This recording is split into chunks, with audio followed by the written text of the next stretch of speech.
Today I would like to answer a very important question. Please take your time to watch this whole video through before commenting. And the question is there an argument for the existence of God?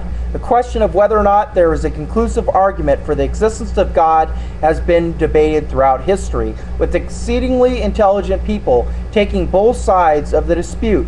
In recent times, arguments against the possibility of the existence of God have taken a militant sprint that accuses anyone daring to believe in God as delusional and irrational. Karl Marx asserted that anyone believing in God must have a mental disorder that caused invalid thinking. The psychiatrist Sigmund Freud, who didn't believe in God, wrote that a person who believed in a creator God was delusional and only held their beliefs due to a wish fulfillment factor that produced what Freud considered to be their unjustifiable position. The philosopher Friedrich Nietzsche bluntly said that faith equates to not wanting to know what is true. The voices of these three figures from history, along with others, are simply now parroted by a new generation of atheists who claim that a belief in God is intellectually unwarranted. Is this truly the case? Is a belief in God a rationally unacceptable position to hold? Is there a logical and reasonable argument for the existence of God outside of referencing the Bible? Can a cause for the existence of God be made that refutes the positions of both the old and new atheists and gives sufficient warrant for believing in a creator? And the answer is yes, it can. Moreover, in demonstrating the validity of an argument for the existence of God, the case for atheism is shown to be intellectually weak. To make an argument for the existence of God, we must start by asking the right questions. And where we begin is with the most basic metaphysical question. Why do we have something rather than nothing at all? This is the basic question of existence. Why are we here? Why is the earth here? Why is the universe here rather than nothing? Commenting on this point, one theologian said, in one sense, man does not ask the question about God. His existence raises a question about God. In considering this question, there are four possible answers to why we have something rather than nothing at all. The first one being that reality is an illusion. Or 2, reality is or was self-created. Or 3, reality is self-existence, which means that reality would be eternal. Or 4, reality was created by something that is self-existent. So which is the most plausible solution? Let's begin with reality being simply an illusion, which is what a great number of Eastern religions believe.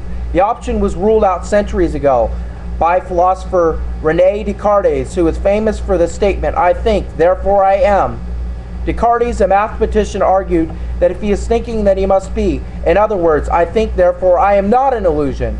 Illusions require something experiencing the illusion, and moreover, you cannot doubt the existence of yourself without proving your existence. It is a self-defeating argument, so the possibility of reality being an illusion is completely eliminated. Next is the option of reality being self-created. When you study philosophy, you learn that there are things called analytically false statements, which means that they are false by definition. The possibility of reality being self-created is one of these types of statements for the simple reason that something cannot be prior to itself. If you created yourself, then you must have existed prior to you creating yourself. But that simply cannot be. In evolution, there is something referred to as spontaneous generation, something coming from nothing, a position that very few, if any, reasonable people hold to any more simply because you cannot get something from nothing. Even the atheist David Hume said, "I never asserted so absurd a position as that anything might arise without a cause." This being the case, the alternative reality being self-created is ruled out. Now we are left with only two choices: an eternal reality, or reality being created by something that is eternal, an eternal universe or eternal creator. The 18th century theologian Jonathan Edwards summed up the crossroads we have now come to this way. Something exists. Nothing cannot create something. Therefore, a necessary and eternal something has always existed. Notice that you must go back to eternal something. The atheist who derides a believer in God for believing in an eternal creator must turn around and embrace an eternal universe. It is the only other door they could choose. But the question now is, where does the evidence lead? Does the evidence point to a matter before or mind before matter? To date, all key scientific and philosophical evidence points away from an eternal universe and towards an eternal creator.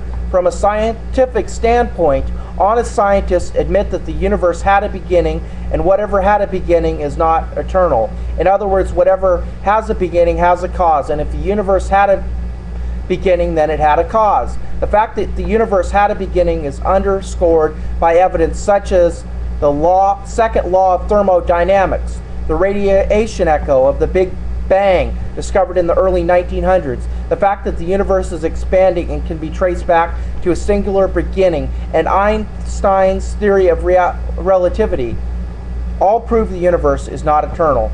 Further, the laws that surround causation speak against the universe being the ultimate cause of all we know, for the simple fact an effect must reassemble its cause. This being true, no atheist can explain how an impersonal, purposeless, meaningless, and immoral universe accidentally created beings, or us, who are fully of personality and obsessed with purpose, meaning, and morals. Such a thing from a causation standpoint completely refutes the idea of a natural universe birthing everything that exists. So in the end, the concept of an eternal universe is eliminated.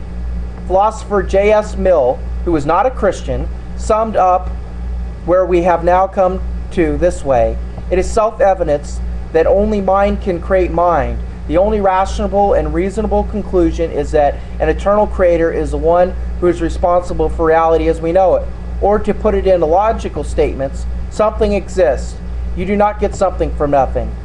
Therefore, a necessary and eternal something exists. The only two options are an eternal universe and an eternal creator. Science and philosophy have disproven the concept of an eternal universe.